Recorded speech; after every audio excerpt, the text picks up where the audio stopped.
Centre de formation Doctri Christo ouvre ses formations à tous. Vous cherchez à découvrir la présence de Christ dans les Écritures? À raviver la foi qui sommeille en vous? Tout comme les disciples sur le chemin d'Emmaüs l'ont vécu. Tel que relaté dans Luc 24h32, ce centre de formation, CF, a pour but de découvrir Christ dans les Écritures. Il est la parole, connaître Dieu, c'est connaître la doctrine de Dieu. C'est l'objectif de cette école. Elle n'est pas destinée à une élite particulière, mais à toutes et à tous qui veulent grandir dans la foi en Christ. Pour chaque âme passionnée par Dieu et sa parole. Notre vision est simple, mais puissante, rassembler l'Église autour des Écritures et former des disciples. Rejoignez-nous pour explorer la profondeur de la doctrine divine lors de nos cours les mercredis de 21h à 22h. C'est ici que commence votre voyage vers une foi plus profonde et une compréhension plus claire de la parole. Nous sommes joignables au appel WhatsApp, plus 33 07 55 88 54 19, ou via notre site internet, www.doctricristo.com. Nos formations se font en ligne. Centre de formation Doctri Christo, une école accessible à tous.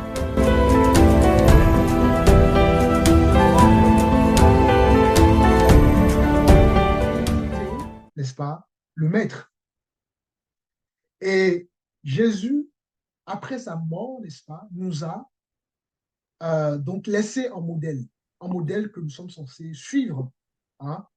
Il n'y a pas d'autre, il n'y a pas de, rappelez-vous, Marc chapitre 7 dira que les préceptes, les commandements des hommes viennent annuler, n'est-ce pas, le commandement de Dieu. C'est-à-dire que au lieu de suivre les choses que Dieu a établies, au lieu de suivre le modèle que Jésus a laissé, si nous faisons le choix de suivre le modèle des hommes, le système des hommes, en fait, nous allons nous perdre en réalité. Pour la simple raison qu'aucun homme ne peut sauver son prochain. Voyez-vous, aucun homme ne peut sauver son prochain. Et c'est là qu'on voit l'importance pour nous, en tant que croyants, pour que notre foi ne soit pas une foi vaine. Nous voyons vraiment qu'il est important pour nous vraiment de suivre les traces de Jésus. Et donc, ce coup va nous permettre de voir le modèle qui a été institué par Dieu et de constater aussi, n'est-ce pas, malheureusement, le système qui s'est un peu imbriqué depuis le 2e, 3e siècle après la mort de Jésus et qui continue, n'est-ce pas, de prendre en ampleur, en fait, de l'ampleur, en fait. Et donc, en fait, c'est un coup de maturité parce que les enseignements, n'est-ce pas, nous donnent cette maturité dont nous avons besoin pour discerner. Hein. Vous ne pouvez pas discerner les choses qui sont de Dieu et les choses qui ne sont pas de Dieu s'il n'y a pas un enseignement derrière.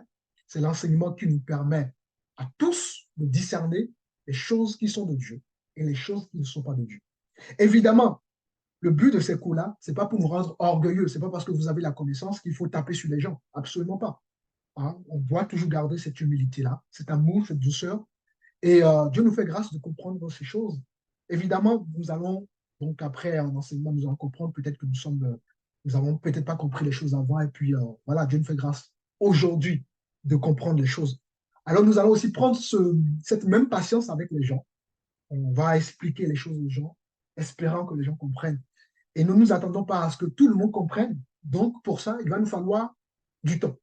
Donc, ce coup-là, ce n'est pas pour que nous puissions être des orgueilleux. Au contraire, c'est pour que nous soyons des hommes et des femmes sages. Et bien on peut voir des choses qui ne vont pas selon la parole du Seigneur, ben écoute, on prie, on demande au Seigneur vraiment d'éclairer ces gens-là, et puis voilà. Et puis bon, si les gens veulent nous forcer à faire quelque chose, ben on refuse. Hein, on refuse parce que tout simplement, il n'y a pas de mélange entre la lumière et les ténèbres. Donc voilà. C'est important qu'on comprenne donc le but des enseignements. Et donc, nous allons voir le modèle, n'est-ce pas, de l'Église et les anciens. Et puis, le deuxième coup du mercredi prochain, nous allons voir donc, le ministère pastoral. Alors, donc, j'aimerais qu'on puisse prendre, pour commencer, 1 Corinthiens chapitre 10. Donc, si quelqu'un peut prendre 1 Corinthiens chapitre 10, le verset 32. Donc, Corinthiens chapitre 10, le verset 32. ne vous mettez pas la pression, on va prendre notre temps, même si on ne finit pas le cours, c'est pas grave, on va reprendre le mercredi d'après. En Corinthiens chapitre 10, le verset 32.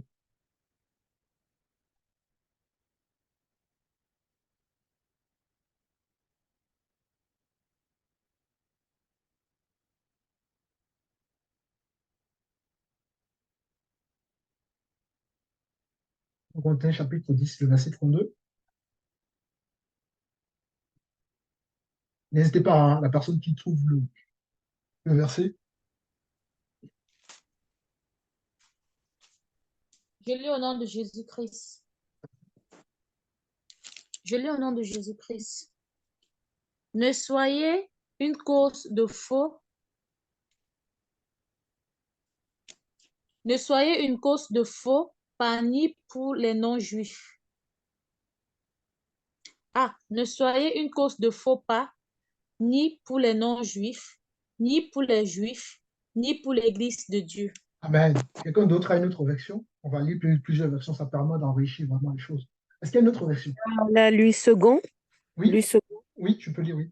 au nom de Jésus-Christ, ne soyez en scandale ni aux Grecs, ni aux Juifs, ni à l'Église de Dieu. Amen. Alors, ici, nous voyons qu'il y a trois réalités dans l'Église, qui sont l'Église de Dieu est composée des Juifs. Je parle ici de l'Église primitive, hein, l'Église dès le commencement. Après, nous allons voir les choses avec le temps. Donc, l'Église est constituée des Juifs, des Grecs. Les Grecs, ça représente tout simplement les autres nations, les nations qui ne sont pas des nations juives, hein. Donc, toutes les nations qui ne sont pas des nations juives sont donc appelées des Grecs. Donc, les Juifs, les Grecs et l'Église de Dieu. Alors, dans cette Église de Dieu, il faut voir plusieurs nations. Nous y voyons plusieurs nations. Nous allons voir que dans l'Église primitive, hein, dans les premières églises, il n'y avait que les Juifs. Et après, la Torah va donc s'ouvrir, hein, donc aux nations, ce qui va faire que donc des nations vont rentrer aussi dans l'alliance avec les Juifs. Et ce que ce verset nous explique est très simple. Il nous explique tout simplement que dans l'Église de Dieu, il n'y a pas que les Congolais et les Congolais entre eux, que les Français entre eux, que les Ivoiriens entre eux, que les je ne sais pas entre eux. L'Église de Dieu, c'est l'Église des nations. Est-ce que quelqu'un comprend quelque chose? Et donc, dans une Église, dans nos communautés, nous devons y voir plusieurs nationalités. Parce que l'Église de Dieu n'est pas uniquement l'Église des Juifs. À un temps, c'était le cas, mais les choses ont changé. L'Église de Dieu n'est pas uniquement l'Église, n'est-ce pas, des Grecs. C'est l'Église des Juifs et des Grecs. L'Église des Juifs et les autres nations. Amen, ça va? Oui. Ok. Amen. Je prends en compte je prends en compte, comment ça s'appelle, ta remarque, hein, sur Karine. Si je vais vite, n'hésite pas à me le dire. Je n'ai pas oublié. Alors, donc, définissons d'abord ce qu'est l'Église. Alors, l'Église en grec, parce que je rappelle que Jésus est hébreu. Jésus, c'est un hébreu. C'est-à-dire, c'est un juif. La Bible, notamment l'Ancienne Alliance qu'on appelle Ancien Testament, en fait, vous devez comprendre qu'en réalité, on ne devait pas dire Ancien Testament. Mais je vous expliquerai ça plus tard, quand on sera dans le cours des canons. Mais il faut savoir que l'Ancien Testament, pour la compréhension de tous, n'est-ce pas, avait été écrit en hébreu. Ensuite, nous avons le Nouveau Testament qui avait aussi, lui, été écrit en, euh, en grec. Après, on a un peu d'araméen, en fait. Donc, la Bible, en réalité, a été écrite en trois langues, majoritairement en hébreu, ensuite en grec et minoritairement en araméen. Et donc, pour comprendre l'Église, il faut pouvoir définir, du point de vue de la Bible, ce qu'est l'Église. Effectivement, il y a des dogmes, c'est-à-dire il y a une doctrine qui avait circulé et qui circule encore hein, dans certaines communautés où on fait croire aux gens que l'Église, c'est un bâtiment. Notamment si nous prenons le cas de l'Église catholique, parce que j'ai fréquenté l'Église catholique et donc c'est l'Église que je maîtrise la plus. Donc je préfère prendre des exemples de ce que je connais. Hein.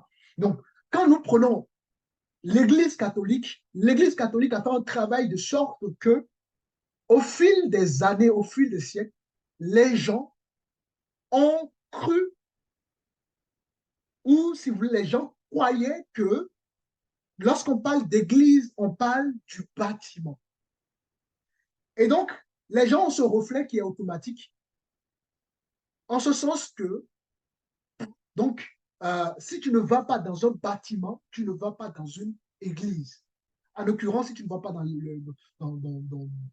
comment ça s'appelle, l'église catholique, de par euh, les, euh, les basiliques qui ont été construites, tu ne vas pas à l'église. Et longtemps, nous avons eu cette pensée-là, croyant qu'en réalité, lorsque nous parlons de l'église, automatiquement, on y voit les bâtiments. Voyez-vous? Mais heureusement, Dieu est en train de sortir son peuple justement de cette ignorance-là. La Bible déclare que le peuple périt par manque de connaissance. Et vous connaîtrez la vérité, et la vérité vous affranchira. Si nous avons cette envie de connaître notre Créateur, il nous donnera, n'est-ce pas, l'illumination dont nous avons besoin pour sortir justement du système établi par les hommes. Voyez-vous? Alors, pour revenir à la définition d'église, en grec, l'église, en grec, est appelée ecclésia. Donc, E comme école, K comme quoi je peux le. K comme. Bon, K quoi, la lettre K. Donc, vous avez E, K, 2K, hein, K, K, L comme Lola, E comme école, S comme soldat, I comme Italie, A comme alliance. Donc, église en grec, ecclésia est composé de deux mots. Le premier mot, ek, donc EK, qui signifie horde. J'espère vous noter parce que quand je poserai des questions après, j'espère que vous allez pouvoir répondre. Donc, notez si vous pouvez, ou éventuellement, si vous avez le temps, vous regardez encore la vidéo, il n'y a pas de problème. Donc, ecclésia est composé de deux mots. Ek, EK, tout simplement, qui signifie horde. Et ensuite, nous avons le deuxième mot, donc qui est ecclésis, donc E-K-L-E-S-I-S, qui signifie l'appel. Donc, l'église, ecclésia, est une mise à part en réalité. D'ailleurs, nous allons le voir. Nous allons le voir. Si quelqu'un peut prendre rapidement avant, prenons Romains chapitre 12, rapidement. Romains chapitre 12. Et si quelqu'un peut lire le verset 5, s'il vous plaît. N'hésitez pas, la première personne qui trouve le verset à lire. Romains chapitre 12, le verset 5.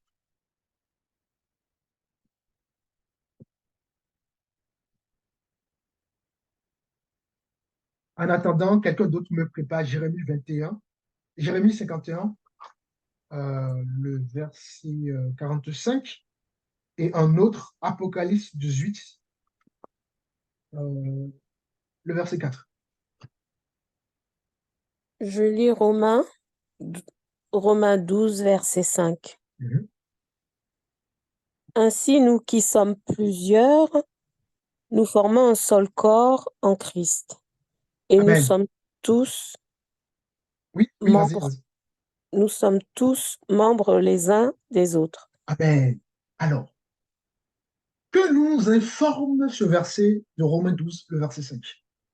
Il nous informe, n'est-ce pas, que l'Église est le rassemblement en un seul corps de ceux qui ont choisi de suivre l'enseignement de Jésus-Christ. Alors, la précision est de taille à l'enseignement de Jésus-Christ parce qu'on peut suivre Christ sans suivre son enseignement. On peut suivre Christ sans suivre sa doctrine. C'est d'ailleurs pour ça qu'on parle de religion. La religion, c'est la composition ou c'est un système humain établi par des hommes et qui ont pour but, n'est-ce pas, de favoriser les préceptes des hommes, les traditions des hommes, au détriment de l'enseignement de Jésus. Or, ce qui va nous sauver, ce n'est pas, n'est-ce pas, les traditions des hommes qui vont nous sauver. Ce n'est pas les préceptes des hommes qui vont nous sauver. Ce qui sauve, c'est la parole de Dieu qui sauve. Donc, il faut comprendre que lorsque nous parlons de l'Église, nous parlons d'un rassemblement en un seul corps. En un seul corps, j'insiste là-dessus. L'Église, c'est le rassemblement en un seul corps de ceux qui ont choisi. Évidemment, nous ne choisissons pas, hein, mais c'est une façon de parler. C'est Dieu qui nous choisit. Vous pouvez le voir dans Jean chapitre, Jean chapitre, Jean chapitre 16. Alors, donc, l'Église, c'est le rassemblement en un seul corps de ceux qui ont choisi de suivre l'enseignement de Jésus. J'aimerais vraiment que cette notion soit comprise. Une fois nous avons compris selon Romains chapitre 12 que l'Église est le rassemblement, nous comprenons qu'en tant que croyants ou chrétiens, peu importe le mot que vous voulez, notre vision ne doit pas se limiter à un bâtiment, c'est-à-dire à un lieu qui peut nous recevoir. Alléluia. Alors, celui qui a... Donc, est-ce que quelqu'un a pu trouver le verset de Jérémie 51, le verset 45?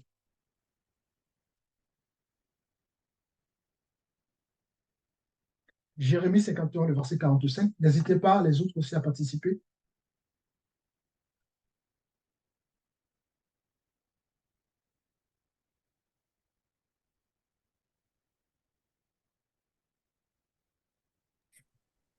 Je lis au nom de Jésus-Christ. Amen.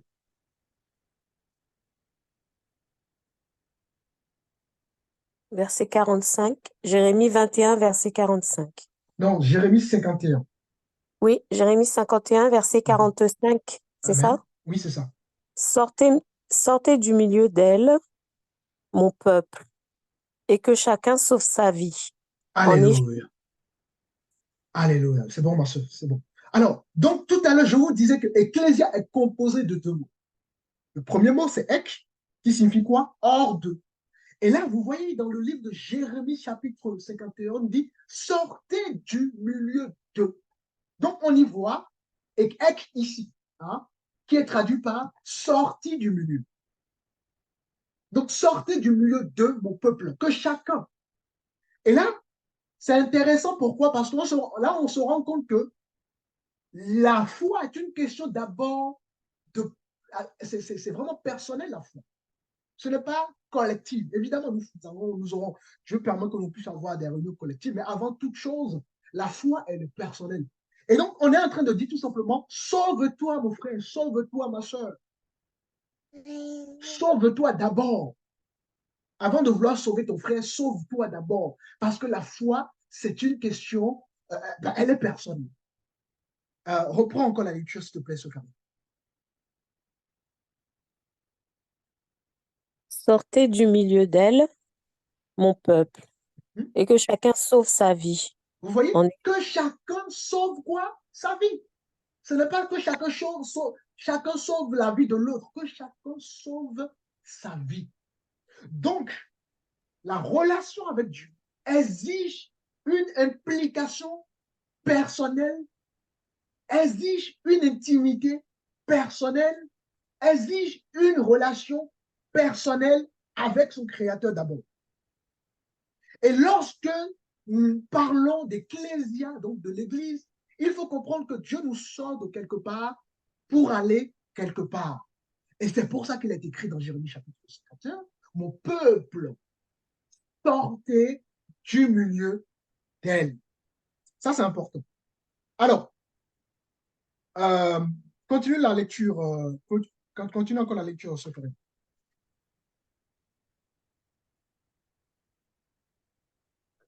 5, attends, j'ai bougé. C'est pas grave, c'est pas grave. Prends ton temps, t'inquiète pas. J'espère que quelqu'un d'autre m'a Je lis, préparé je lis au nom de Apocalypse Jésus. 18, le verset 4. Sortez du milieu d'elle, mon peuple, et que chacun sauve sa vie en Amen. échappant à la colère ardente de l'Éternel. Amen. Alors, bien aimé, vous devez comprendre que lorsque la Bible parle, insiste sur une chose, c'est que la chose s'est arrêtée devant Dieu.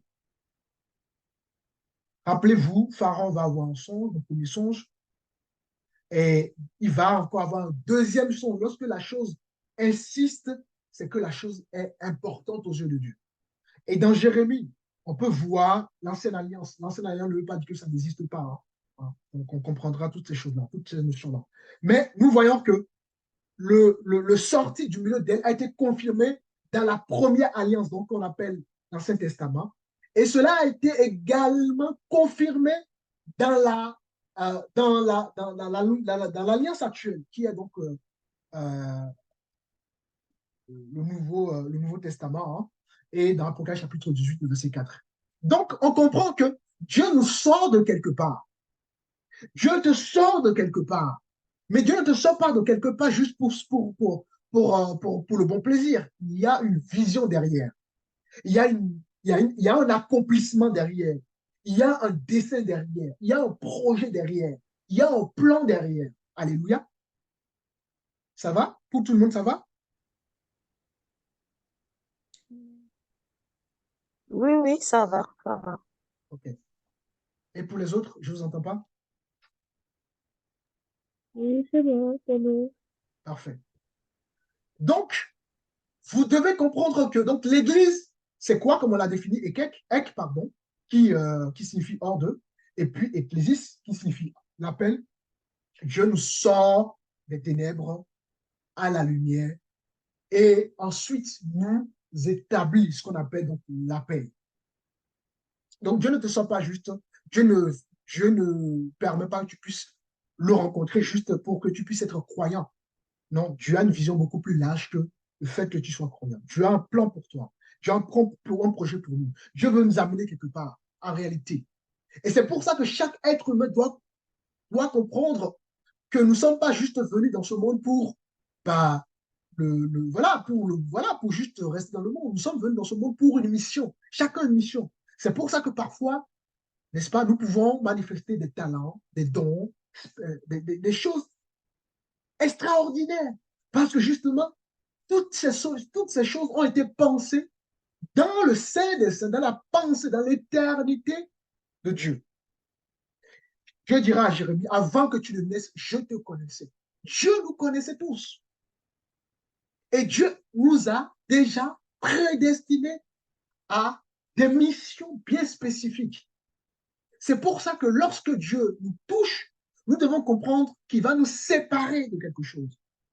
Mais il nous sépare de quelque chose pour nous établir dans son plan, afin que nous puissions mener à bien tout simplement le plan qu'il a prévu pour nous. Et Jérémie 29 nous dira qu'il a un projet de paix et de bonheur pour nous. Notre paix par excellence, c'est Dieu. Jésus dira, si vous, en tant qu'être humain, lorsque vos enfants vous demandent du pain, vous ne leur donnez pas un serpent, vous ne leur donnez pas des choses qu'ils n'ont pas demandé, vous leur donnez du poisson. Si à plus forte raison, en tant qu'être humain, on donne des bonnes choses à nos enfants, à plus forte raison, notre Dieu, en tant que Père. Effectivement, si nous avons une mauvaise image de notre Père, ben nous aurons quelque part une mauvaise image du Père qui est Dieu. Voyez-vous? Alors, Ecclésia, nous sortons du monde, nous sortons, n'est-ce pas, de l'ignorance, nous sortons des ténèbres pour rentrer dans l'appel de Dieu. Alors, et donc, voilà. Alors, quand on parle de l'Église, maintenant, il faut distinguer deux choses. On a compris que l'Église, ecclésia, qui veut dire sort, on sort de, hors de, et ensuite, ecclésis, appel, on sort de pour accepter l'appel de Dieu, pour accepter le plan de Dieu. Donc Dieu nous sort des ténèbres à sa glorieuse lumière. Alors, il faut comprendre que, donc quand on parle de l'Église, il y a deux notions à comprendre. Ce n'est même pas deux notions parce que c'est des institutions, mais on va comprendre par la suite. Quand on parle de l'Église, il faut distinguer deux choses. La première, il y a l'Église qu'on appelle donc l'Église universelle, qui est une notion à comprendre, et l'Église locale. Donc, quand je dis Église, dans l'Église ou dans l'Ecclésia, on y voit deux choses, deux institutions. D'accord? L'institution de l'Église en général, en tant qu'universelle, et puis l'institution, l'Église locale. Alors, qu'est-ce qu'on n'entend par l'Église universelle? L'Église universelle, pour définir ce qu'est l'Église universelle, l'Église universelle est composée, nous avons vu que l'Église, c'est le rassemblement, d'accord, des frères et sœurs, des croyants, hein, d'accord, donc dans le but de suivre l'enseignement de Jésus-Christ. Donc, l'Église universelle, dans sa définition, est la composition ou est composée de toutes les églises réparties dans le monde. Je répète, l'Église universelle est composée de toutes les églises réparties dans le monde. Et il faut une autorité qui s'exerce sur le plan universel.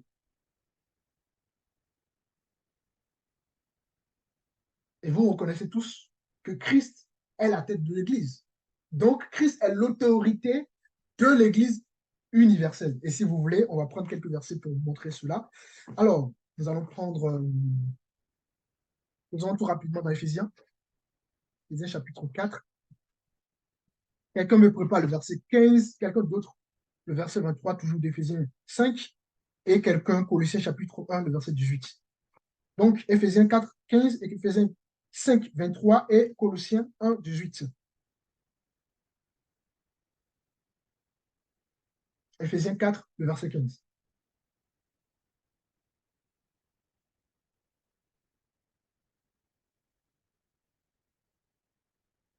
Bien-aimés, activons-nous, n'hésitez pas, bien-aimés. Pour ceux qui peuvent prendre la Bible, ça, voilà, n'hésitez pas. Éphésiens 4, le verset 15 et Éphésiens 5, le verset 23. Et pour troisième passage, Colossiens 1, 18. Oui, Éphésiens 4, 15. oui. Mais que, professant la vérité dans la charité, Mhm. nous croissions à tout égard en celui qui est le chef Christ. Amen. Vous voyez, Christ est l'autorité de l'Église universelle. Alors, celui qui a le verset d'Éphésiens chapitre 5, le verset 3, s'il vous plaît. Je lis au nom de Jésus-Christ, Amen. car Éphésiens 5, verset 23. Car le mari est le chef de la femme, comme Christ est le chef de l'Église, qui est son corps et dont il est le sauveur. Donc, vous voyez, Christ est quoi? Est le chef de l'Église. Voyez-vous? Amen. Ça va? Donc, nous comprenons que lorsque nous parlons de l'Église universelle, l'autorité, c'est Christ. C'est pour ça que dans nos communautés, nous devons veiller à ce que les ordres viennent toujours de Christ. Alors, c'est une image, mais ce que je ne dis pas ordre, vous le comprenez, c'est la Bible. Tout ce que nous faisons, tout ce que Dieu a établi comme modèle, nous devons suivre ces choses-là. Et ne pas suivre ces choses-là, c'est désobéir au chef qui est Christ.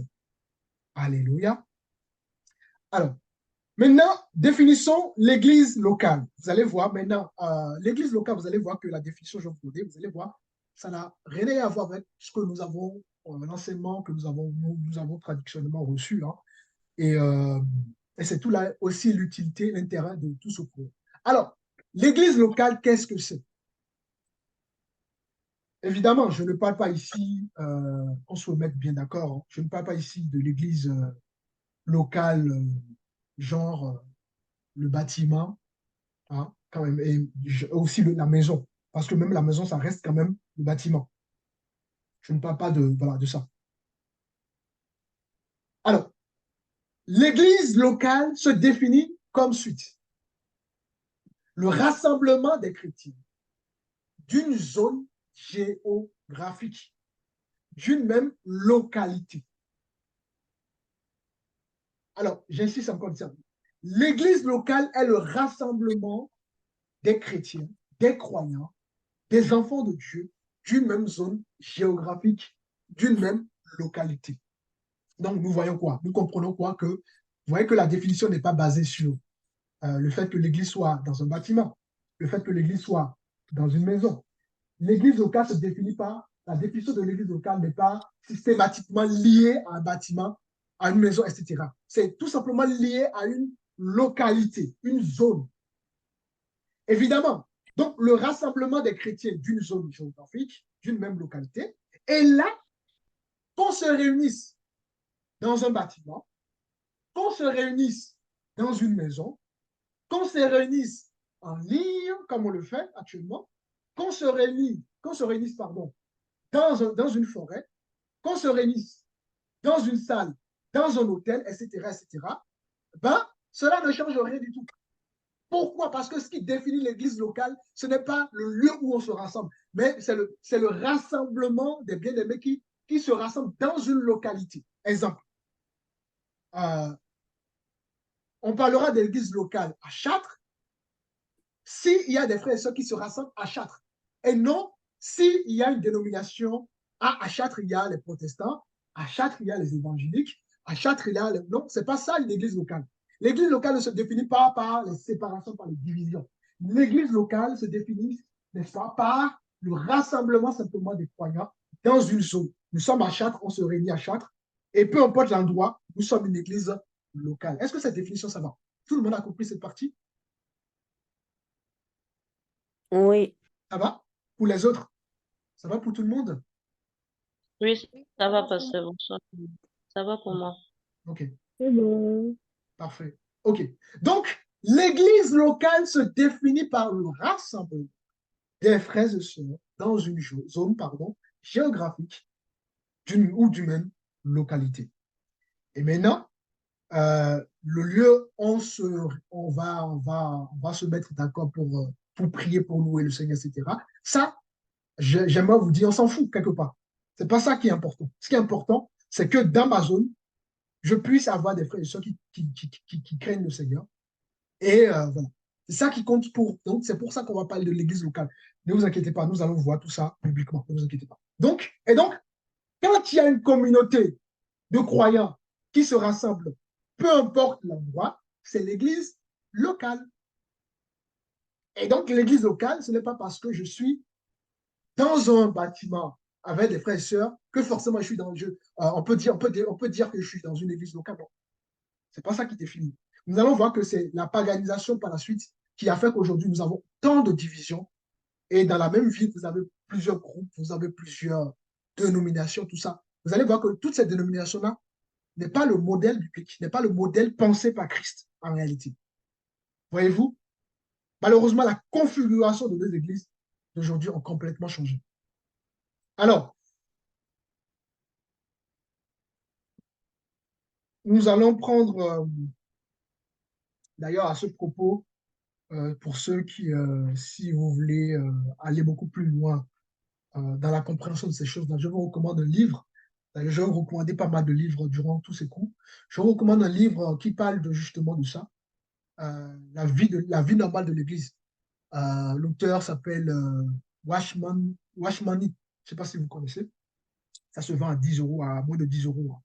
Et ça détaille vraiment la simplicité de l'Église, en fait. Vraiment cette simplicité-là. Et vous allez voir dans son développement-là, il a expliqué justement d'où venaient toutes ces divisions, ces séparations que nous avons, notamment les dénominations, l'Église baptiste, l'Église évangélique, l'Église protestante et tout ça, l'Église méthodiste, etc., etc. Donc, ça pourrait être intéressant pour si quelqu'un a envie d'aller beaucoup plus loin sur ce sujet-là. Je ferme la parenthèse. Et donc, pour revenir à la définition d'Ecclésiaste, nous sortons,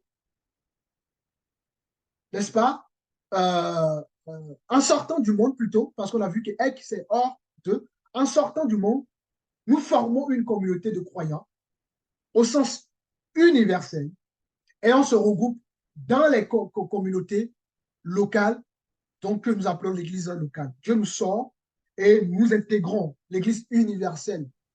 J'ai déjà défini ce qu'est l'Église universelle. Et nous intégrons une Église universelle. Et comme nous n'habitons pas forcément dans le même lieu, ben nous intégrons une communauté locale qui n'est pas liée au bâtiment, liée à la maison. Voilà. S'il y a une communauté où il y a la crainte du Seigneur, il y a la parole, il y a l'amour du Seigneur, tout ça, alors que Dieu me donne la conviction que voilà, c'est là que je dois rester, c'est là que je dois, voilà, pourquoi ne pas intégrer la communauté?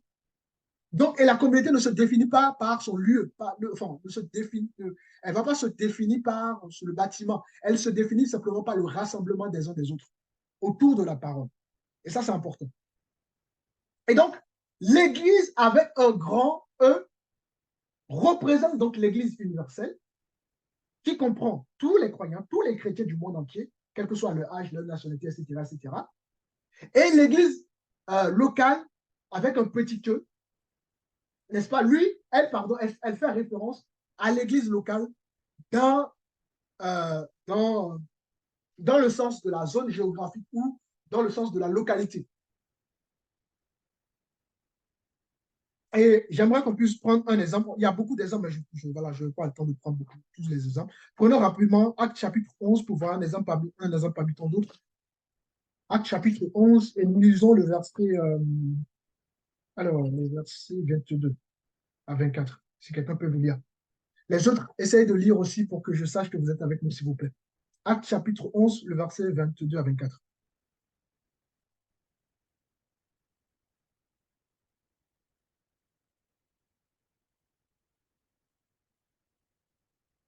Acte, le chapitre 11, alors, le verset 22.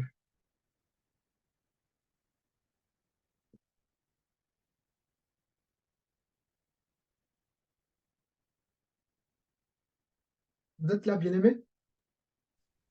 Je lis au nom de Jésus-Christ. Oui.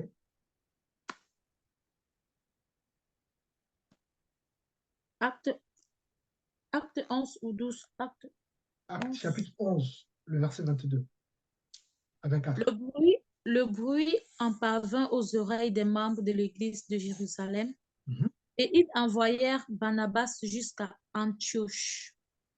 Lorsqu'il fut arrivé et qu'il eut vu la grâce de Dieu, il s'en réjouit et il les exhorta tous à rester d'un cœur ferme attaché au Seigneur. Car c'était un homme de bien, plein d'Esprit Saint et de foi. Et une foule assez nombreuse se joignit au Seigneur. Amen. Alors, vous devez comprendre que Antioche, c'est une ville. C'est le nom d'une ville, comme un peu Chartres, Paris, je ne sais pas, voilà, Cotonou, je ne connais pas trop les villes du Congo, Abidjan, et voilà, etc., Voilà, etc. Comment? Dolisie, Ah, merci, voilà. Dolisie, merci. Pointe-Noire. Ah, voilà, en plus, je connais Pointe-Noire, je ne sais pas pourquoi j'ai oublié. Merci. Alors, voyez-vous, donc Voilà. Antioche, c'est une Désolé, ville. avec le changement de notre chantier, là, on n'a pas prévu de Bible, moi et Il madame. n'y a pas de problème, il n'y a pas de Prochainement, problème. on D'accord, il n'y a pas de va souci. retrouver nos Bibles. D'accord, il n'y a pas de souci. Ok. Donc, Antioche, c'est le nom d'une ville. Et qu'est-ce que vous remarquez ici? Vous remarquez que dans cette ville-là, il y avait quoi? Une seule communauté. Il n'y en avait pas deux, il n'y en avait pas trois, il n'y en avait pas 10. Il y en avait une seule communauté. Donc, la communauté qu'on appelle donc l'église d'Antioche. Vous savez que les églises locales portent le nom de leur ville. C'est pour ça qu'on parle d'Antioche. Donc, dans cette ville appelée Antioche, il y avait une seule communauté. Évidemment, une communauté qui était dans la vérité. Parce qu'en parallèle, il y avait des sectes. Donc, des communautés soi-disant églises, et qui ne le sont pas en réalité. Mais il y avait une seule communauté qui craignait Dieu. Et nous y voyons la même chose à Jérusalem. Hein, à Jérusalem, là où il y avait les apôtres, les 12 apôtres choisis par Dieu. C'est important de préciser parce que il y avait les 12 apôtres étaient les apôtres choisis par Dieu. C'est différent des apôtres que nous avons aujourd'hui. Nous verrons ça, ne vous inquiétez pas, tout au long de la formation. Donc, à Jérusalem, il y avait aussi une communauté. Des frères et sœurs voilà, des bien-aimés, qui se rassemblaient ensemble. Bon, évidemment, il y avait des autorités établies, il n'y a pas de problème. Hein. Donc, voilà. Et donc, à Jérusalem, il y avait une église. À Philippe également, le livre de Philippe, il y avait une seule communauté. À Thessalonique, le livre de Thessaloniciens, par exemple. Bon, c'est une ville qui s'appelle Thessalonique. Hein. Dans cette ville-là, il y avait une seule communauté de frères et sœurs. À Rome, le livre de Romains, par exemple, c'est une seule communauté également. À Colosse, le livre de Colossiens, la ville s'appelle Colosse. Donc, à Colosse, il y avait une seule communauté. À Éphèse, le livre d'Éphèse, il y avait une seule communauté. Et rappelez-vous les 7 églises dans Apocalypse chapitre 2, 3, 4 là-bas, les 7 églises, donc la ville de Smyrne, c'était une seule communauté. La ville de Pergame, c'était une seule communauté. Et je ne me rappelle plus des autres, le nom des autres. Laodicée aussi, c'était une seule communauté. Donc, à chaque ville, il y avait une seule communauté. Donc, nous comprenons la définition de l'Église locale par le rassemblement, n'est-ce pas, des frères et sœurs dans une même zone géographique ou localité. Et c'est ce que nous voyons tout au long, n'est-ce pas, de l'Église primitive.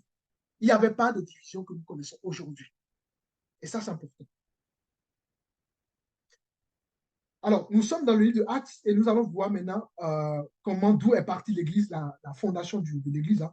Actes chapitre 1, si quelqu'un peut prendre Actes chapitre 1, s'il vous plaît, et on va lire à partir du verset 1er. Sœur Aurélie, n'hésitez pas, les autres sœurs, n'hésitez pas à lire, s'il vous plaît. Celui qui a trouvé le livre de Actes chapitre 1. Je lis au nom de Jésus-Christ. Oui. Actes chapitre 1, verset 1. Théophile, j'ai parlé dans mon premier livre de ce que Jésus a commencé à faire et d'enseigner dès le commencement, jusqu'à ce jour où il fut enlevé au ciel, après avoir donné ses ordres par le Saint-Esprit aux apôtres qu'il avait choisis.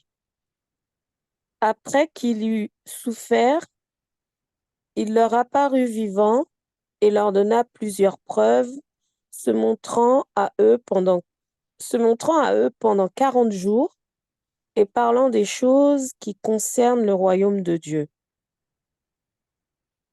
Comme il se trouvait avec eux, il leur recommanda de ne pas s'éloigner de Jérusalem, mais d'attendre ce que le Père avait promis, ce que je vous ai annoncé, leur dit-il. Car Jean a baptisé d'eau, mais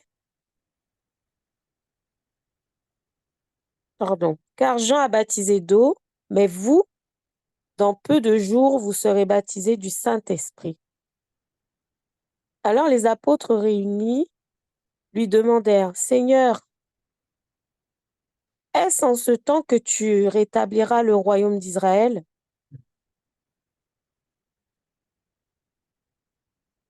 Il leur Oui, répondit, tu peux continuer, ma soeur. Vas-y. ce n'est pas à vous de connaître le temps ou les moments que le Père a fixés de sa propre autorité, mais vous recevrez une puissance, le Saint-Esprit survenant sur vous, et vous serez mes témoins à Jérusalem, dans toute la Judée, dans la Samarie et jusqu'aux extrémités de la terre. Après avoir dit cela, verset 9.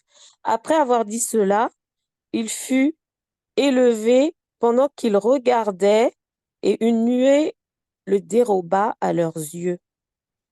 Et comme ils avaient des regards fixés vers le ciel, pendant qu'ils s'en allaient, voici 2 hommes vêtus de blanc leur apparurent. Verset 11. Et dirent, Hommes galiléens, pourquoi vous arrêtez-vous à regarder au ciel? Ce Jésus qui a été enlevé au ciel du milieu de vous viendra de la même manière que vous l'avez vu allant au ciel. Verset 12. Alors ils retournèrent à Jérusalem de la montagne appelée Olivier, qui est près de Jérusalem, à la distance d'un chemin de sabbat. 13. quand ils furent arrivés, ils montèrent dans la chambre haute où ils se tenaient d'ordinaire. C'était Pierre, Jean, Jacques, André, Philippe, Thomas, Barthélemy, Matthieu, Jacques, fils d'Alphée, Simon le Zélote et Jude, fils de Jacques. Tous d'un commun accord persévéraient dans la prière avec les femmes et Marie, mère de Jésus, et avec les frères de Jésus.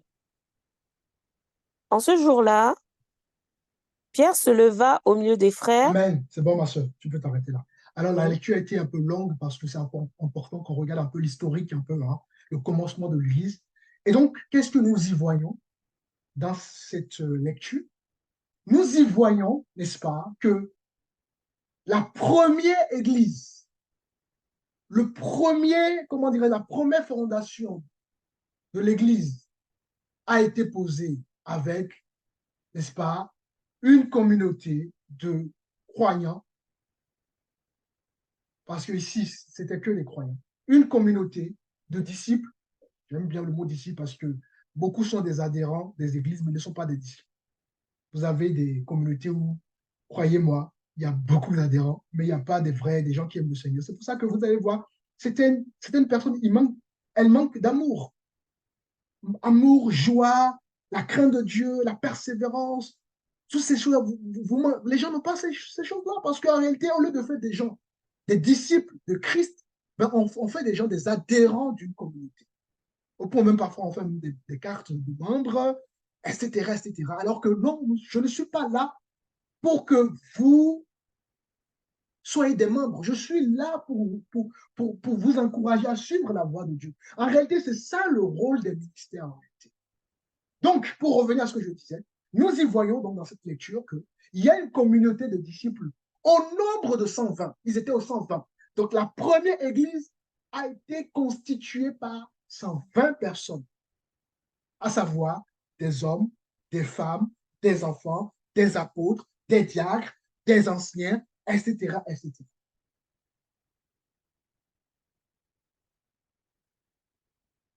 Alors, donc, nous comprenons tout de suite qu'au commencement de l'Église, il n'y avait que les Juifs, 120 Juifs, 120 Galiléens, c'était des Juifs. Et ces 120 Galiléens, ils faisaient quoi? Ils persévéraient ensemble dans les 4 piliers de l'Église. Donc, les 4 piliers, à savoir la prière, l'enseignement, la communion fraternelle. La communion fraternelle, pourquoi? Parce que c'est important, lorsque nous sommes dans une communauté, d'apprendre à connaître son prochain, son voisin. Il y a des chrétiens, il y a des communautés où, croyez-moi, vous allez demander à un frère ou à une sœur de donner le nom ou le prénom de son voisin ou de sa voisine, elle ou il sera incapable de vous donner son prénom. Les gens viennent juste pour le culte et puis s'en vont. Alors qu'en réalité, non. L'Église, c'est une grande famille, nous dit 1 Pierre chapitre 2. C'est la famille de Dieu. Et on doit s'apprendre à se connaître. On doit s'apprendre à s'accepter. Accepter la personnalité de l'autre. On doit s'apprendre à se respecter. On doit s'apprendre à se soutenir. On doit s'apprendre à s'aimer. C'est ça l'Église. Et les 120 Galiléens, n'est-ce pas, constituaient, n'est-ce pas, ou formaient les membres de la première Église qui est l'Église de Dieu.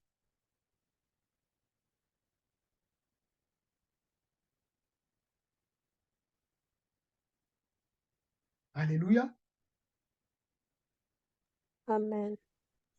Amen. Voilà l'Église. La notion Amen. de l'Église. Nous devons comprendre que l'Église est constituée de plusieurs nations, de plusieurs nationalités, des frères et sœurs qui craignent le Seigneur et qui se rencontrent autour, n'est-ce pas, de la parole du Seigneur, pas simplement pour prier, pas simplement pour les enseignements, mais aussi pour vivre une communion fraternelle.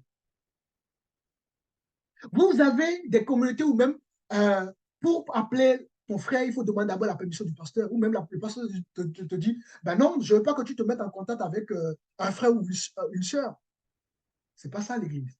Tu as le droit d'appeler ton frère, de le voir, de le rencontrer, de manger avec lui s'il faut. Tu as ton droit, tu n'as pas besoin de ma permission pour voir ton frère.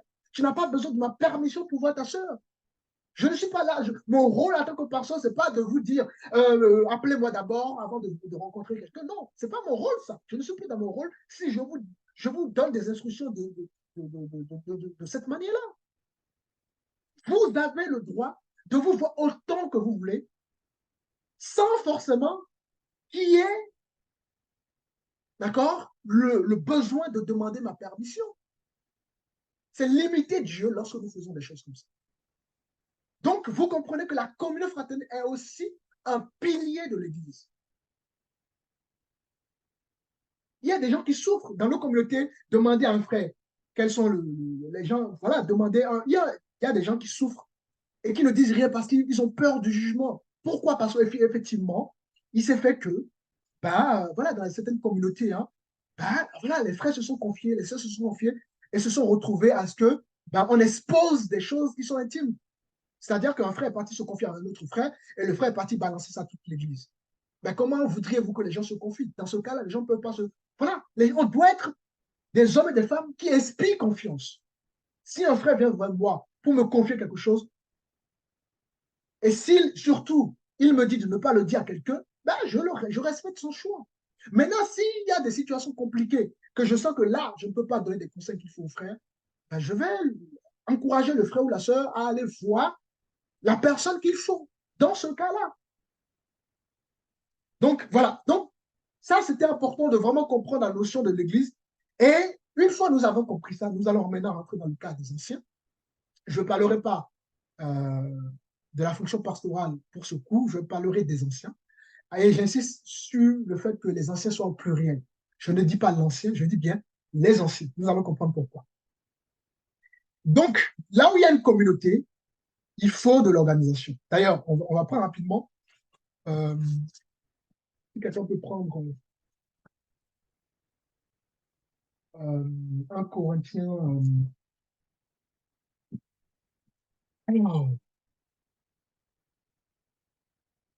On verra cette partie plus tard. Alors, donc, l'Église ne peut pas fonctionner sans une autorité.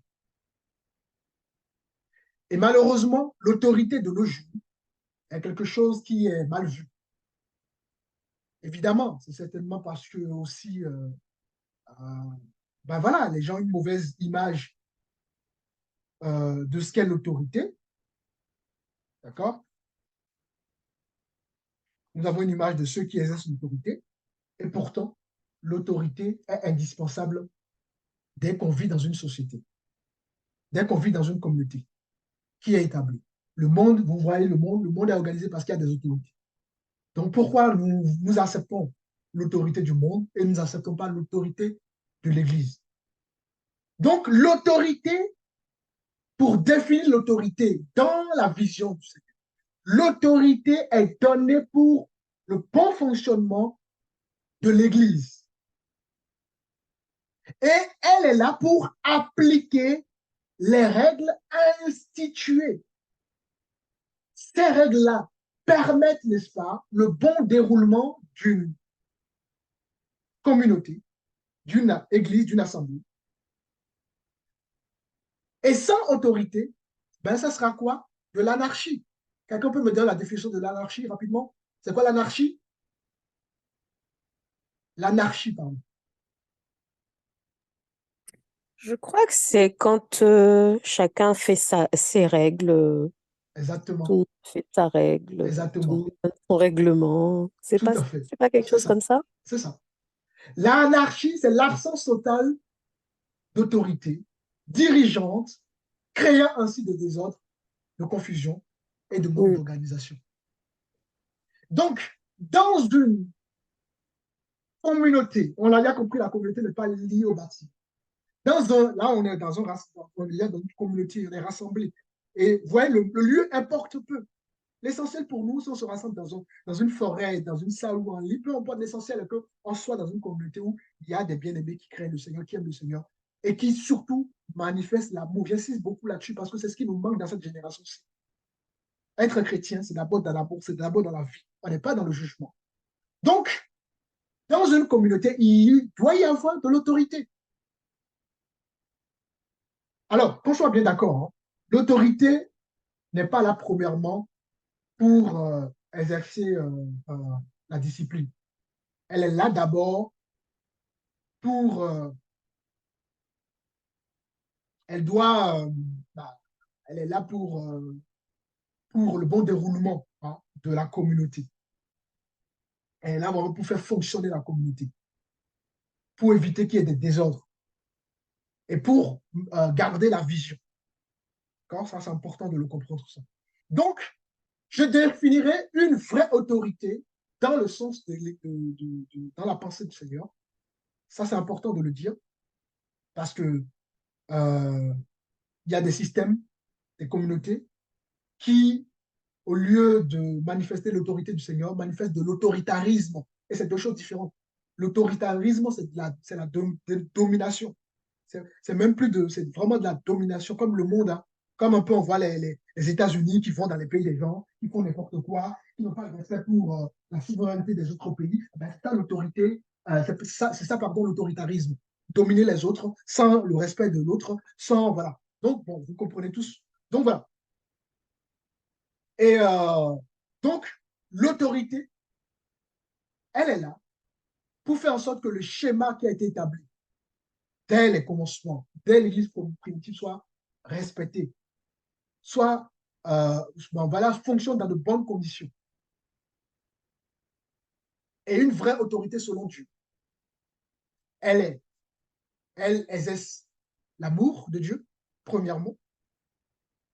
Une autorité, une personne qui exerce l'autorité, une fonction dans une église ou dans un ministère et qui n'a pas l'amour, ben, elle est à côté complètement de la plaque. Dieu a tant aimé le monde qu'il a donné, il a fait le don de son Fils. Donc, la première révélation de Dieu, c'est l'amour divin. Donc, une autorité qui ne manifeste pas l'amour, il y a un problème.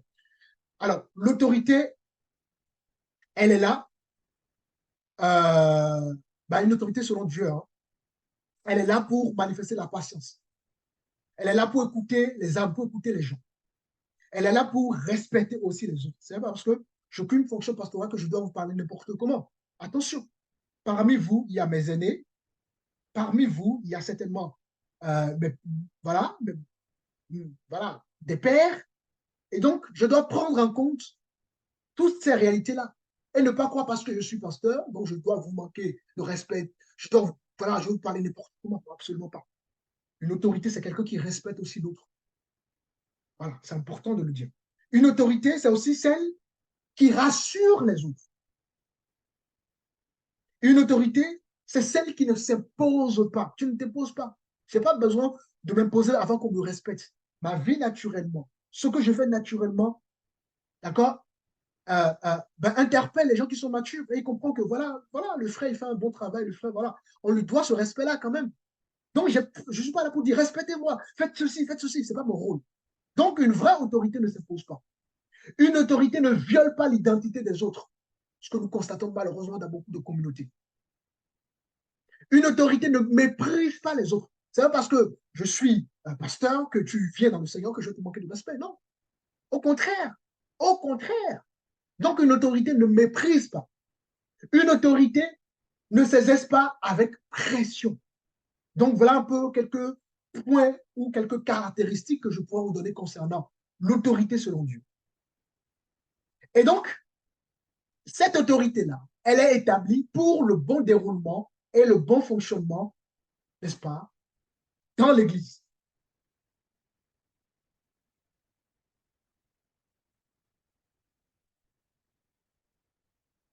Et donc, les anciens, nous allons parler du thème, les anciens, nous allons voir rapidement les anciens, parce que la première autorité, enfin, il y a plusieurs autorités dans l'Église, mais aujourd'hui, nous allons parler surtout des anciens. Il faut savoir que les anciens, dans l'ancienne alliance, sont appelés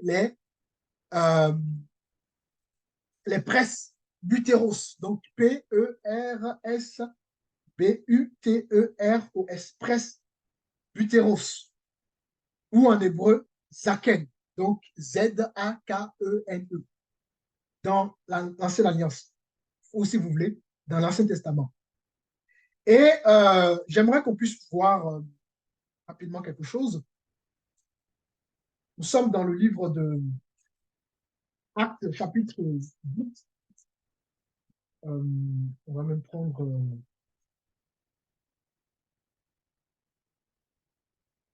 Attendez, je regarde le verset.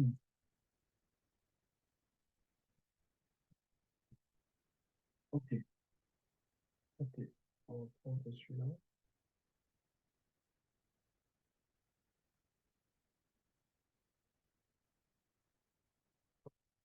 Alors, nous prenons Genèse chapitre 29. Lisez juste le verset premier, s'il vous plaît.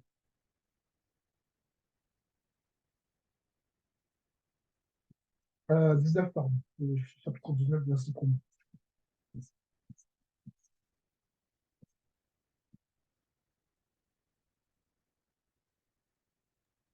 Je lis au nom de Jésus-Christ. Amen. Les 2 anges arrivèrent à Sodome sur le soir, et Lot était assis à la porte de Sodome. Amen. Quand Donc, Lot c'est bon, les... c'est bon, c'est bon. Alors, les anciens presbytéros, comme je vous disais, n'est-ce pas, étaient déjà en substance avec Lot. Ici, qu'est-ce que nous voyons? Nous voyons que dans Genèse chapitre 19, le verset 1er, d'accord, Lot occupait ce qu'on peut appeler aujourd'hui, je cherche le mot, hein, ben, la place de conseiller municipal. Voilà la place qu'occupait Lot. Il avait une belle place, hein, Lot, en Sodome et Gomorrhe. Et donc, Lot s'est installé dans cette ville qu'on appelle la ville de Sodome, et il s'est fait un nom et une place. Alors, je voulais surtout insister sur le mot conseil d'ancien. Donc, Lot occupait déjà la fonction de presbytéros, la fonction d'ancien. On va partir de l'ancienne alliance pour pouvoir arriver à la nouvelle alliance. Donc, dans l'ancienne alliance, les anciens, d'accord, sont appelés des presbytéros. Et Lot occupait déjà cette fonction. Ensuite, nous allons voir Moïse qui, lui, on va pas forcément prendre le verset, Moïse va convoquer les anciens à maintes reprises. On le voit dans Exode, si vous lisez tout le livre d'Exode, vous allez voir à chaque fois Moïse convoquait les anciens. Donc, on voyait déjà l'importance des anciens dans les choses de Dieu. Moïse amène 70 anciens au moment où il a voulu, la loi avait été donnée au mont Sinaï. Vous le voyez dans Exode chapitre 24. Dans le récit de Ruth, Boaz a convoqué 10 hommes, 10 anciens. David, Salomon, les rois, les prophètes, tout ça, ils étaient toujours entourés des anciens. Donc, on comprend que les anciens, la fonction d'ancien était une fonction qui était importante aux yeux de Dieu. Et nous voyons déjà ces fonctions-là dans l'ancienne alliance, dans l'Ancien Testament. Et alors, quel est le rôle des anciens dans l'Ancien Testament concrètement? Les anciens étaient des responsables du clan. Moïse donnait des responsabilités à des anciens pour gérer des groupes, des clans de 10 personnes, des tribus, etc. Donc, les anciens occupaient des responsabilités comment dirais-je, occupaient des responsabilités en gérant des groupes, des clans, des tribus. Et cette époque-là, c'était des hommes âgés, d'accord? C'est-à-dire qui sont un peu plus avancés en âge, des hommes sages, les gens plus responsables. Donc, on comprend que la fonction de presbytéros dans l'ancienne alliance était liée à la sagesse. Quand on parle de l'âge, c'est lié à la sagesse en réalité. Donc, c'est une fonction qui était liée à la sagesse. Les anciens étaient là pour donner des conseils. Les anciens étaient là pour gérer le côté administratif, pour gérer les gens. Donc, ici, il faut comprendre que le rôle des anciens dans l'ancienne alliance n'avait pas le caractère spécifique spirituel ou religieux, si vous voulez. Ils n'étaient pas là pour gérer le côté spirituel. Ils géraient beaucoup plus les choses, on va dire, d'ordre de conseil, d'ordre administratif, etc., etc. Donc, ça, c'est important de le dire. Mais cette fonction-là va évoluer dans la nouvelle alliance.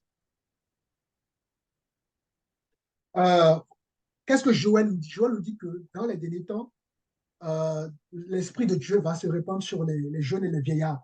Donc, quand on parle de vieillard, on parle de presbytéros. En fait, le vieillard est lié à la sagesse. Quelqu'un qui a une certaine expérience de vie. Et dans l'Ancienne Alliance, il n'y a que les vieillards qui occupaient cette fonction. Pourquoi? Parce qu'on estime que ce sont des gens qui ont une certaine expérience de la vie et donc qui peuvent justement donner des conseils, qui peuvent justement avoir de la sagesse, etc., etc. Et dans l'Ancienne Alliance, cette fonction était conditionnée, n'est-ce pas, par des personnes avec des cheveux blancs, avec une barbe blanche. Et si tu n'as pas de cheveux blancs, et si tu n'as pas une barbe blanche, ben, tu ne pourras pas occuper cette fonction de presbytéros dans l'Ancienne Alliance. Donc, nous comprenons que ce thème évoque la maturité, la sagesse, et voilà. Donc, voilà un peu ce qu'on peut dire par rapport à cette fonction dans l'Ancienne Alliance. Maintenant, dans le Nouveau Testament, ça a changé, ça a évolué. Ça n'a pas changé, ça a évolué. Dans le Nouveau Testament, nous allons voir des anciens épiscopos. Nous avons toujours les anciens presbytéros dans le Nouveau Testament, mais il y a d'autres anciens qui vont s'y rajouter, qu'on appelle des anciens épiscopos. Ça va le mot? C'est bon? Alors, Oui. nous sommes dans le livre de 1 Timothée chapitre 3 et nous lisons le verset 1 au verset 7. Nous allons voir la nouvelle appellation dans l'Ancienne Alliance, après donc la mort de Jésus. Donc, l'ancien épiscopos, 1 Timothée 3, le verset 1 à 7. Et quelqu'un prépare Tite chapitre 1, le verset 5 à 9.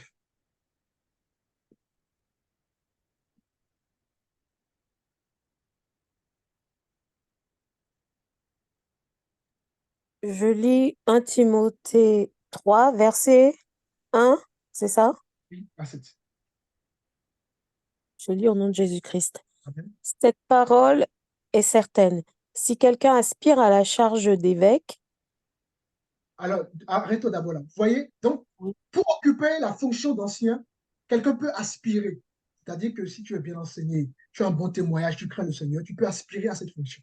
Tu peux dire, bon, moi j'ai envie de devenir ancien épiscopos.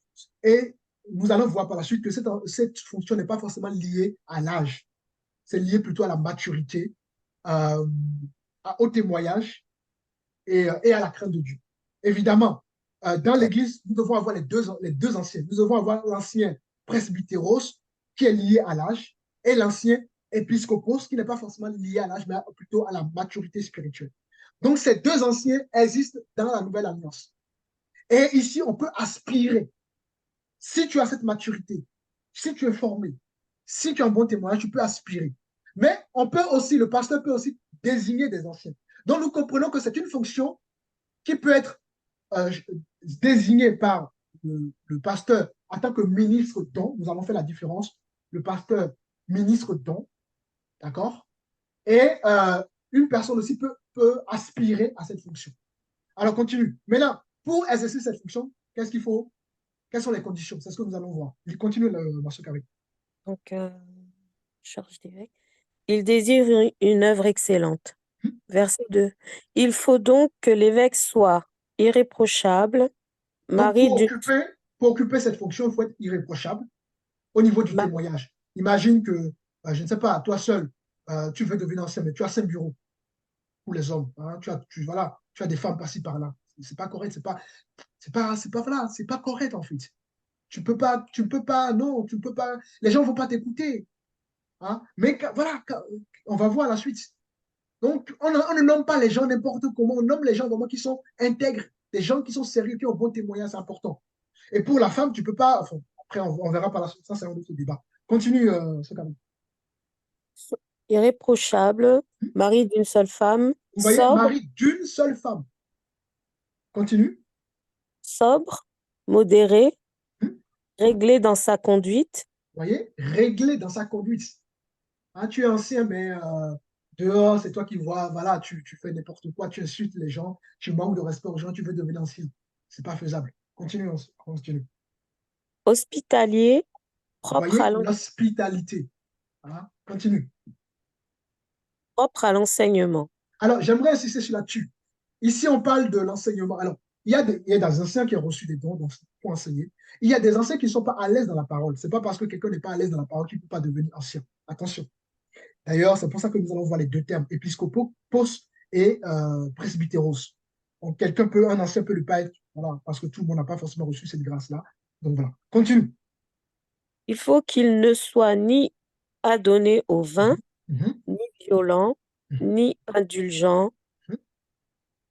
pacifique, désintéressé. Il faut qu'il dirige bien sa propre maison et qu'il tienne ses enfants dans la soumission et dans une parfaite honnêteté. Car si quelqu'un ne sait pas diriger sa propre maison, comment pourra-t-il prendre soin, comment prendra-t-il soin de l'Église de Dieu? Donc, vous voyez, si tu ne sais pas gérer ton foyer, ton couple, comment tu veux gérer une église? Ce n'est pas possible. Hein.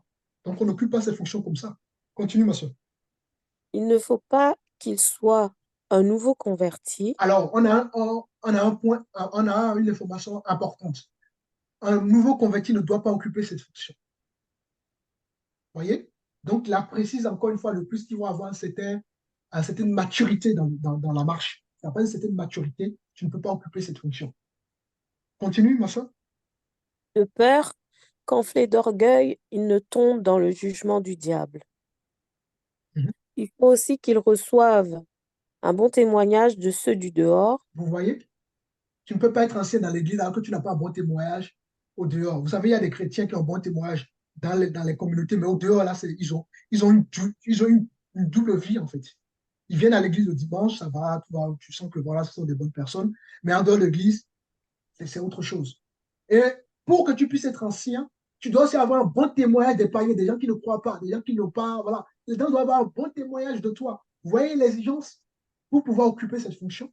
Continue. Afin de ne pas tomber dans l'opprobre Mhm. et dans les pièges du diable. Donc, c'est bon, ma soeur. Donc, Oui. ici, pour occuper c'est bon, ma soeur, merci. Donc, pour occuper cette fonction, voilà les conditions pour occuper cette fonction, selon 1 Timothée 3, le verset 1. Alors, j'aimerais que quelqu'un, celui qui a trouvé Tite chapitre 1, à partir du verset 5.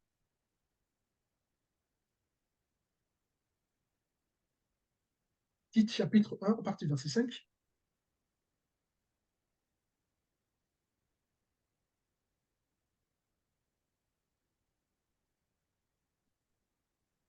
Bon, je continue. Oui. Au nom de Jésus-Christ, je lis la parole. Je t'ai laissé en Crète afin que tu mettes en ordre ce qui reste à régler et que selon mes instructions, tu établisses les anciens dans chaque ville. Amen. Et c'est là maintenant que le coup deviendra intéressant. Alors, pour donc aborder cette partie-là, je tiens à préciser, donc nous avons compris tout au long de la lecture de 1 Timothée chapitre 3 que ben, l'ancien, d'accord, un ancien, que ce soit presbytéros, parce que les deux sont maintenant valables dans la nouvelle alliance, presbytéros ou épiscopos. Donc, on a compris que épiscopos, c'est lié un peu à l'âge. On estime qu'il y a une expérience. Donc, l'ancien doit être marié. Et si un ancien n'est pas marié, il aura du mal à maîtriser les enjeux du maîtrise de soi. Si un ancien n'est pas marié, ou quand je dis marié en couple, hein, voilà, si un ancien n'est pas marié, si l'enfant n'a pas une famille, ben, il aura du mal à rechercher le bien de l'autre.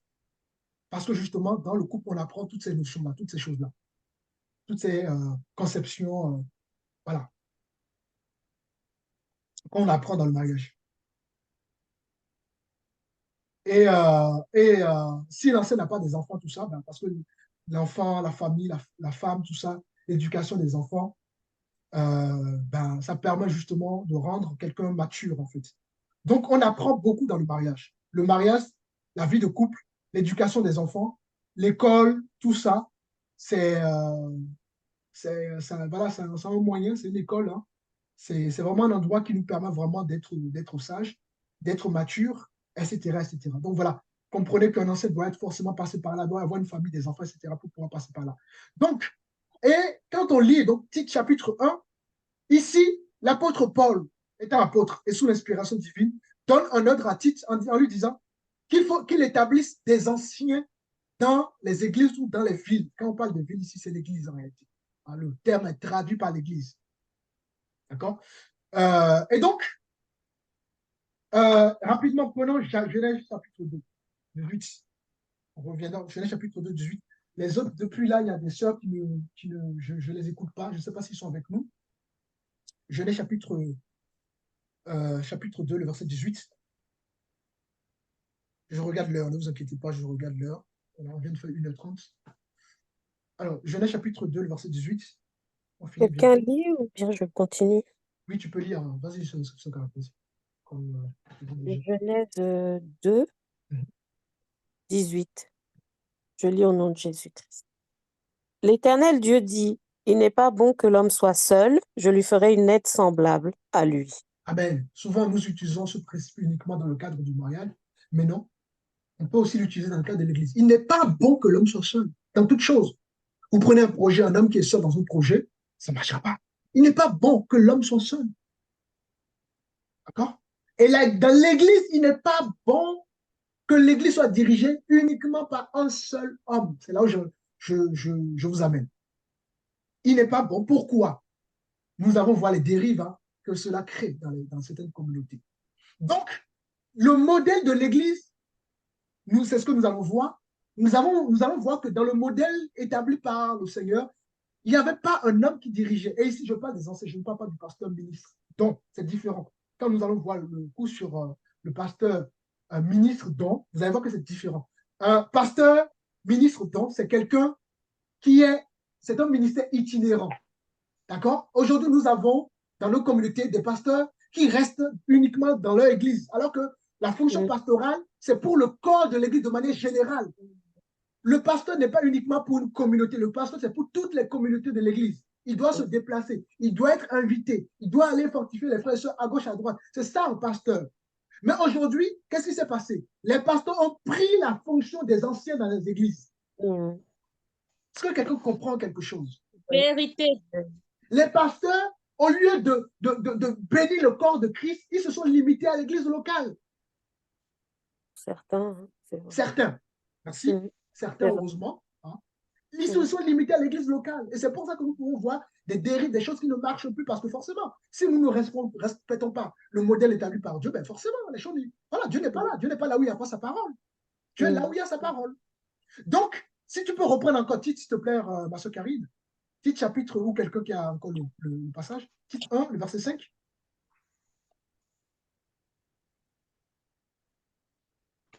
Je lis au nom de Jésus-Christ. Amen. Je t'ai laissé en Crète afin que tu mettes en ordre ce qui reste à régler et que, selon mes instructions, tu établisses des anciens dans chaque ville. Amen. Donc, nous voyons ici qu'on parle ici des anciens au pluriel. On ne parle pas anciens. Vous allez voir de Actes juste après, vous ne verrez jamais anciens au singulier. On parle toujours des anciens. Alors, preuve à l'appui. Nous sommes dans le livre de Actes rapidement. Regardons. Actes chapitre 20. Quelqu'un peut me lire le verset 28, s'il vous plaît.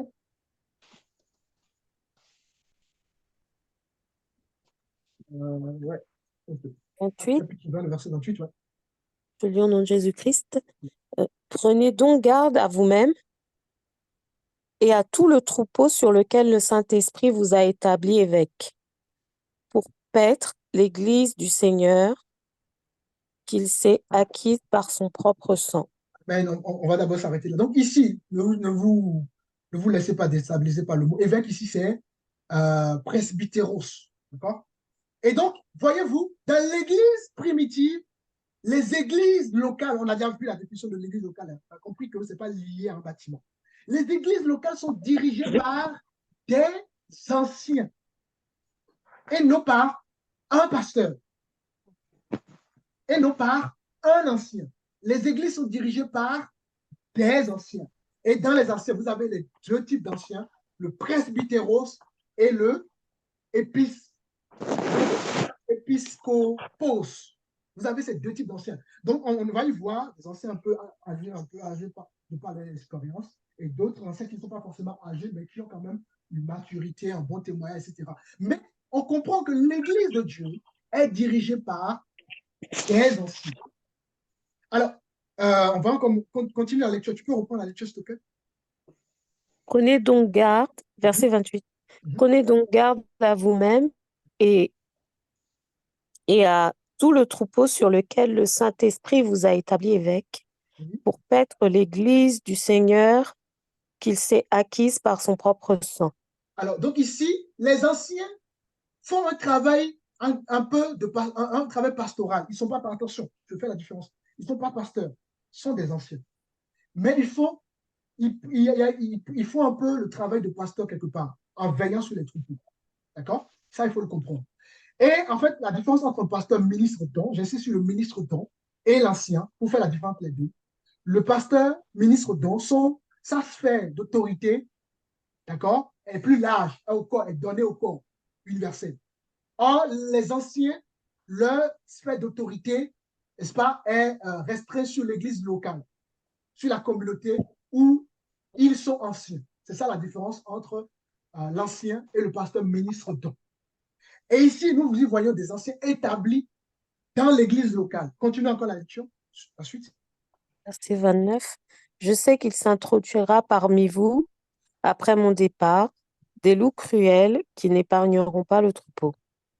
Et qu'il s'élèvera du milieu de vous des hommes qui enseignent des choses pernicieuses pour entraîner les disciples après eux. On va attendre d'abord là. Donc ici, qu'est-ce que nous voyons? Nous voyons déjà les fonctions les anciens. Les anciens sont là pour veiller au message qui est prêché dans la communauté.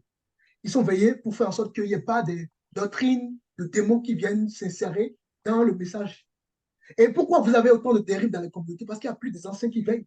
Il n'y a plus d'anciens qui veillent. Ah, si ce message est toujours conforme. Parce que les anciens sont là pour dire au pasteur, attention à ce que tu prêches, là tu es en train de dévier. Et quand il y a des gens qui sont invités pour intervenir, ben, ils vérifient si voilà, le pasteur ou l'apôtre ou le ministre qui va intervenir, est-ce qu'il a un bon témoignage. Ils sont en quelque sorte des enquêteurs, des veilleurs. Ils font des enquêtes, ils veillent pour que le troupeau, les âmes, soient bien nourries. Donc, quand on invite un ministre pour intervenir, ils font d'abord une enquête, ils font préalablement une enquête. Ah, est-ce que le ministre là, que le pasteur invite là, est-ce qu'il a un bon témoignage? Vous voyez, c'est ça le rôle des anciens. Et ils veillent aussi sur la nourriture qui est donnée.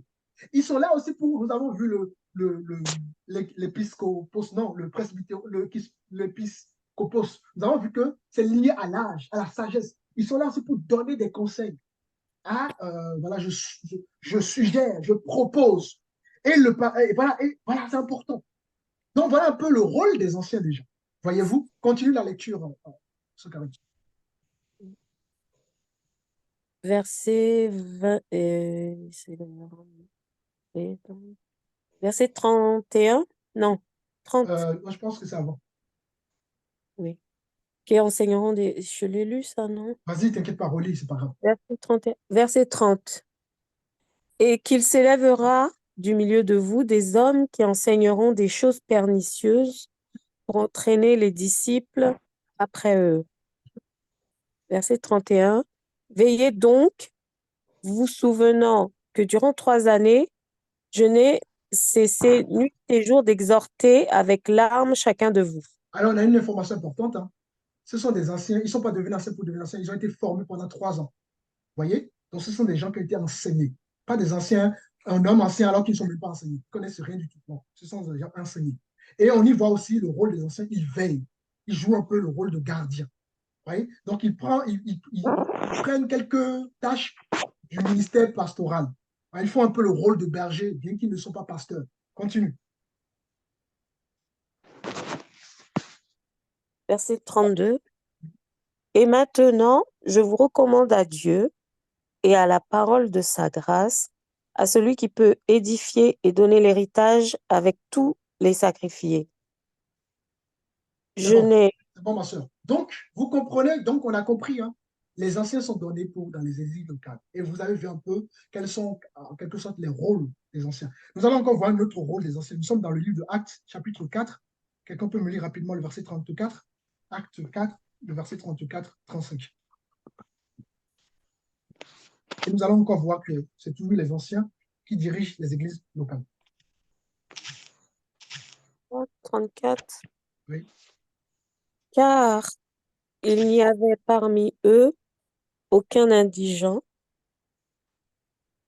Tous ceux qui possédaient des champs ou des maisons les vendaient, apportaient le prix de ce qu'ils avaient vendu.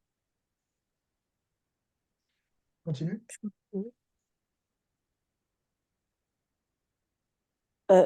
Verset 35. Et déposaient aux pieds des apôtres, et l'on faisait des distributions à chacun selon ce qu'il en avait besoin. Verset 36. Joseph, surnommé par les... C'est bon. Donc ici, qu'est-ce que nous voyons? Nous y voyons que il va y avoir un don qui va être récolté, et ces dons-là vont être,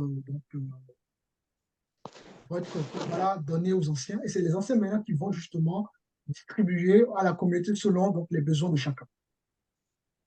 Et puis, donc, on peut prendre aussi Tite. On a déjà pris Tite, Philippiens 1 plutôt. Philippiens 1, le verset 1. Je finis bientôt, on est presque à la fin. Philippiens. Ouais, le verset 1.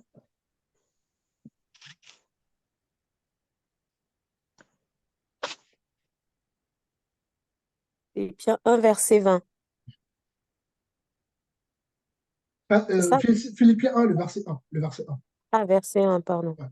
Paul et Timothée, serviteurs de Jésus-Christ, à tous les saints en Jésus-Christ qui sont à Philippe, aux évêques et aux diacres. Donc, on y retrouve encore le terme évêque ici, presbytéros, d'accord? Et alors, pourquoi nous avons lu tous ces différents versets? Pour que je puisse vous montrer que toutes les églises sans exception, étaient dirigées par les anciens. Et je parle des églises locales.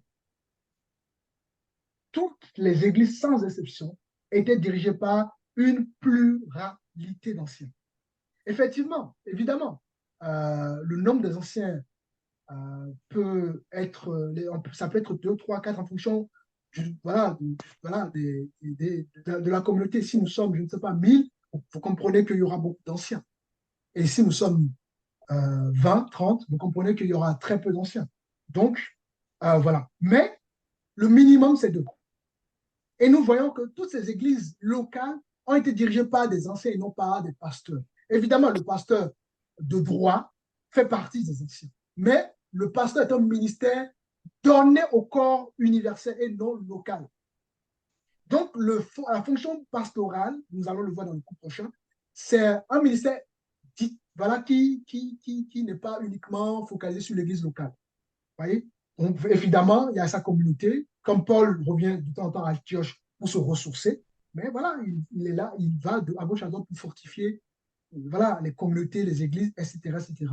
Donc, en revanche, les anciens, eux, ils sont établis dans la communauté pour veiller que la doctrine, les choses qui sont enseignées, que ben voilà, le pasteur suit bien la vision, le pasteur n'est pas sorti du message du Seigneur, et voilà, le pasteur prend des décisions avec lui. Donc, il y a un collège ancien qui, ensemble, ils prennent des décisions pour l'Église.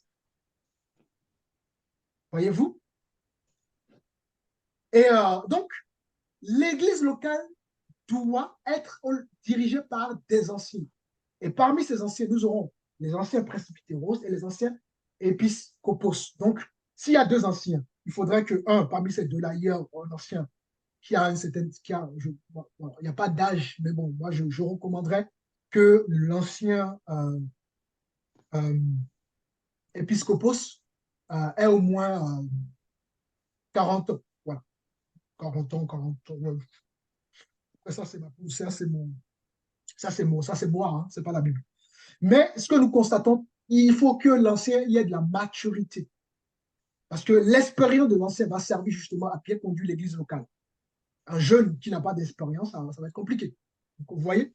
Donc, dans les communautés, nous devons les communautés devraient en réalité être conduites par des anciens.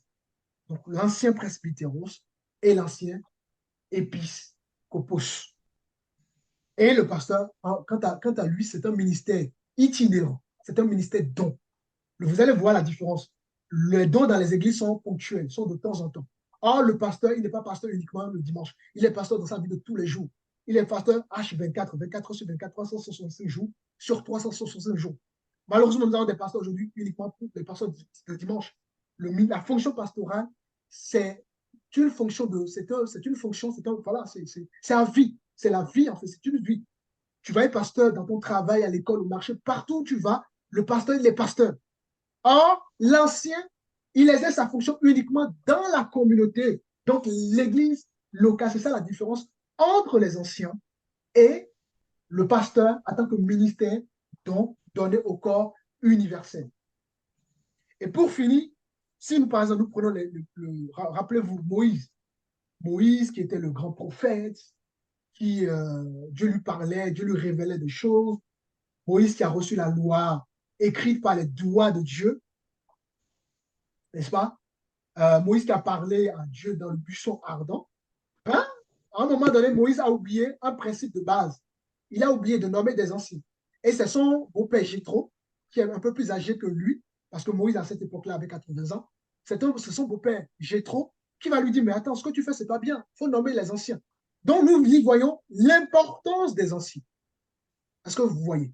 Donc, voilà un peu ce que je pourrais dire par rapport aux anciens. Nous avons compris que la fonction d'ancien, ça reste pour des gens qui sont là pour veiller, pour accompagner les âmes. Mais évidemment, ce travail, c'est beaucoup plus aux pasteurs, mais aussi aux anciens. Et bon, de toute façon, le travail, ça se fait en conseil, hein, donc en pluralité d'anciens. Ils sont là pour vérifier, hein, que chacun puisse exercer bien son rôle, que le pasteur fait bien son travail, que les autres, les diacres, font bien le travail, etc. Et voilà, il y a des anciens qui ont reçu cette capacité d'enseigner. Ben, ils enseignent tout simplement ou ils exhortent. Mais voilà, leur sphère d'influence se limite à la communauté, donc à l'église locale. Donc voilà un peu ce que on pourrait voir par rapport au modèle de l'église et aux fonctions des anciens. Alors, y a-t-il des questions? Ça va? Ça a été? Y a-t-il des questions? Ça va? Qu'est-ce que vous avez compris? Ça va? N'hésitez pas à prendre la parole. Non, mais là, j'ai juste une petite confusion d'un coup, là. Donc, il y a les anciens presbytéros épiscopaux, Oui, épiscopos, oui. et presbytéros. Maintenant, quand on a lu les versets, il y a une nuance là entre les évêques et les diacres. J'aimerais bien savoir enfin, tu peux me rééclairer un petit peu entre les diacres et les évêques? Oui, les diacres et les évêques. Ou c'est juste un terme, enfin, c'est identique. Je suis un peu perdue là. Alors, effectivement, en fait, c'est une très très bonne question que tu poses. Effectivement, le diacre peut être aussi ancien. En fait, si tu veux, pourquoi il y a cette nuance, cette différence-là, c'est plus par rapport aux différentes fonctions. Quand nous regardons les diacres à la base dans l'Église primitive, ils ont été élus pour justement permettre aux apôtres de se concentrer à la parole. Donc, on peut déduire que les diacres sont là, en quelque sorte, pour veiller à l'ordre